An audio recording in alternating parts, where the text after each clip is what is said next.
Bismillahirrahmanirrahim. Alhamdulillahirabbil alamin.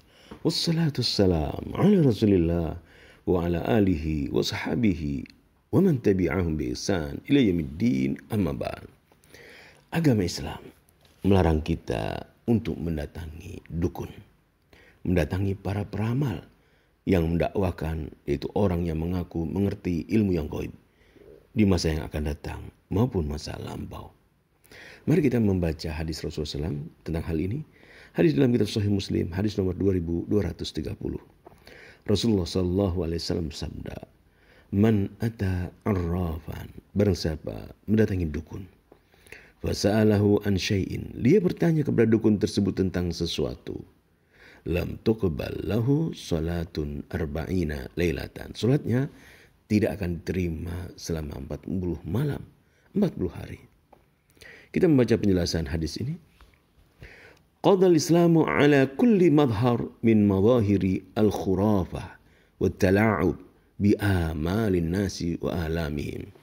Agama Islam memusnahkan segala hal khurafah, dongengan-dongengan yang dibuat-buat oleh manusia. Wa tala'ub, dongeng-dongengan yang mempermainkan harapan-harapan manusia, mempermainkan penderitaan-penderitaan mereka. Wasyaddada fi tahrimiha, bahkan dengan keras agama Islam mengharamkan dongengan-dongengan, cerita-cerita yang dibuat-buat, yang mempermainkan harapan-harapan manusia, mempermainkan penderitaan mereka. Fagharasa fi qulubi atba'ihi, dan agama Islam menetapkan, menanamkan dalam hati seorang muslim annahu la ya'lamul ghaib, bahwasanya tidak ada yang mengetahui yang gaib, wa la yaqdir 'ala an-naf'i wad-dhur, tidak ada yang mengetahui atau tidak ada yang mampu memberi manfaat dan memberi mudarat. Tidak yang mampu, seorang pun tidak mampu memberikan manfaat atau mudarat siwallah, selain Allah Azza wa Jalla. Agama Islam menanamkan dalam diri seorang muslim bahwasanya tidak ada seorang pun selain Allah yang mengetahui yang gaib, yang mampu memberi manfaat dan memberi mudarat. Maka ini kita yakini, hanya Allah yang mengetahui yang gaib. Hanya Allah yang mampu memberi manfaat dan memberi mudarat. Dan wajibul muslim, kewajiban seorang muslim, seorang yang beragama Islam, an yata'allaq billahi wahdahu wa an yufawwidha amrahu ilaihi. Hendaklah menggantungkan dalam hatinya, senantiasa bergantung kepada Allah, menyerahkan urusannya kepada Allah. Wa an yakuna talabuhu lil haqa'iq wal asya'i min khilal al adiyat asy-syar'iyyah as-sahihah allati adina Allah azza wa jalla fiha wa radiyaha li ibadihi. Hendaknya senantiasa dia menyerahkan urusannya kepada Allah SWT dalam mencari sesuatu, dalam mengharapkan sesuatu. Hendaknya berdoa kepada Allah SWT. Ini menunjukkan keimanannya, menunjukkan bahwasanya dia membenarkan, percaya kepada Allah SWT. Tatkala misalnya barang yang dia miliki hilang, maka dia tidak pergi ke dukun. Dia memohon kepada Allah SWT agar Allah memberikan kesabaran, menunjukkan, memberikan pahala kepadanya. Memohon kepada Allah Subhanahu wa taala. Kemudian, wa fi hadzal hadis, dalam hadis ini, yukhbiru an-nabi sallallahu alaihi wasallam anna, Nabi SAW menghabarkan bahwasanya man ata arrafan, barang siapa mendatangi arraf. Siapa arraf itu? Apa yang dimaksud dengan arraf? Wa huwal kahin, yaitu dukun. Wal munajjim, atau peramal. Wa qila, ada pendapat yang lain makna daripada arraf dan kahin. Wal farqu bainal kahin wal arraf, adapun ada perbedaan antara kahin, dukun, dan peramal, al-arraf. Anal kahin, dukun itu adalah walladhi yata'ata al-khabar 'anil umur al-ghaibiyah, seorang yang mengaku punya ilmu yang gaib, dia menjelaskan hal-hal, kabar-kabar tentang hal yang gaib. Misalnya seorang datang kepada dukun, lalu dia bilang bahasanya barang saya hilang.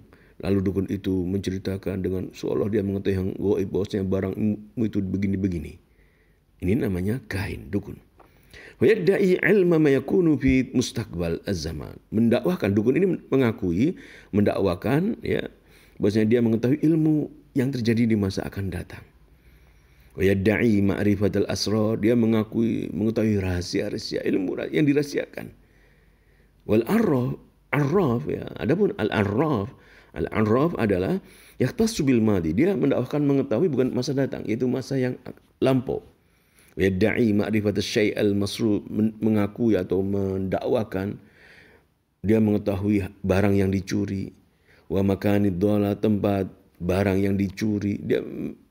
Dia mendakwakan demikian. Mendakwakan yang demikian. Wa nahwi dzalik, dan semisal itu. Wakil huma bima'na wahid. Ada juga pendapat menyatakan kahin dan al-arraf maknanya sama. Faman dhahaba ila ahadi haula'il kadzdzabin, barang siapa pergi kepada dukun ini, kepada al-arraf, para peramal ini, fasa'alahu an syai', bertanya tentang sesuatu hal kepadanya, wa talaba ma'rifat syai'in minhum, lam tuqbal lahu salatun arba'ina lailah. 40 salat yang dilakukan tidak akan diterima. Minal azminati lahiqa, yaitu salat-salat yang akan dilakukannya di masa akan datang tidak akan diterima oleh Allah Subhanahu wa taala. Wa hadza la ya'ni isqat as-salati anhu. Ini bukan bermakna bahwasanya dia tidak mengerjakan sholat, yaitu dia datang ke dukun, maka sholatnya tidak akan diterima 40 hari. Ini yang dimaksud, tidak diterima. Tetapi tetap dia harus mengerjakan sholat walaupun tidak diterima. Bal huwa ma'murun bi adaiha fala tasqutu anhu biha. Wa amma adamu qabuli sholatihi fa makna dari hadis tidak diterima sholatnya adalah annahu la thawaba lahu fiha, tidak ada pahala baginya. Dia mengerjakan sholat, dia tidak mendapatkan pahala.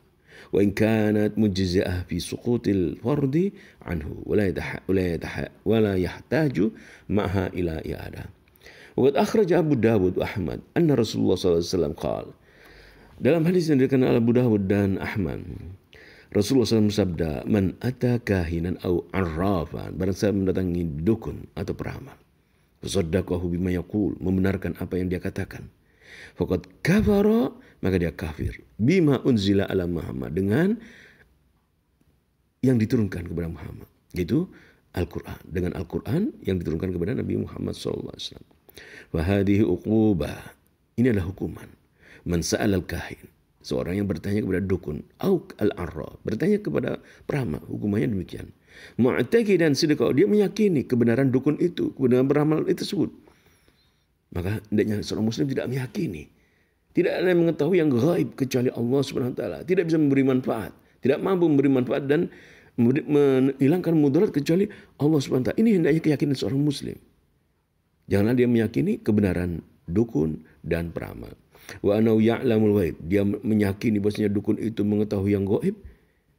Janganlah demikian seorang muslim, dan dia tidak meyakini kebenaran atau tidak meyakini dukun itu mengetahui yang gaib, karena yang mengetahui yang gaib hanya Allah Subhanahu wa taala. Wa dzalika li'anna mimma unzila ala Muhammad sallallahu alaihi wasallam qauluhu, karena di antara ayat dalam Al-Qur'anul Karim, Al-Qur'an yang Allah turunkan dalam surat An-Naml 65, Allah Subhanahu wa taala berfirman, qul, katakanlah Muhammad, la ya'lam, tidak ada yang mengetahui, man fis samawati wa ma fil ard, man fis samawati wal ard al-ghaibah, tidak ada yang mengetahui hal yang gaib di langit dan bumi illallah, kecuali Allah.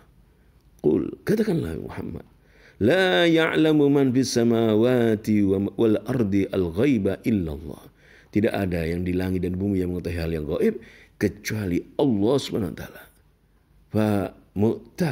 Mu'taqid sidqil kahin, maka keyakinan, membenarkan, mempercayai dukun au al-arraf atau peramal bi ilmil ghaibi, mempercayai dia mengetahui yang gaib, mukadzibun, maka hal ini berarti mendustakan di hadil ayat, mendustakan firman Allah dalam surat An-Naml ayat ke-65, di mana Allah SWT berfirman, qul, katakanlah Muhammad, la ya'lamu man fis samawati wal ardi al-ghaiba illallah, katakanlah Muhammad, tidak ada yang mengetahui hal yang gaib, siapa saja di langit dan bumi, kecuali Allah. Maka keyakinan membenarkan dukun, di mana dukun dan peramal mendakwakan mengetahui ilmu yang masa datang, maka ini adalah mendustakan ayat ini, tidak beriman kepada ayat ini. Wahakadha syaddada Rasulullah SAW wa hadara min ityani al-arrabin awil kahana. Demikianlah ajaran Islam melarang kita untuk mendatangi dukun. Rasulullah, Nabi kita, Nabi Muhammad SAW melarang kita untuk mendatangi dukun, mempercayai dukun, jangan. Dilarang dalam agama Islam. Karena kita seorang Muslim. Bil hadis, dalam hadis ini ada pelajaran bayanu jazai man ata arrafan fasalahu an syai'in, yaitu hukuman bagi seorang mendatangi dukun, mendatangi peramal, mempercayai apa yang dia sampaikan, bertanya tentang suatu kepada dukun. Maka janganlah mendatangi dukun, karena Rasulullah SAW melarang kita untuk mendatangi dukun, mendatangi peramal. Dilarang bagi kita kaum muslimin untuk mempercayai dukun maupun peramal.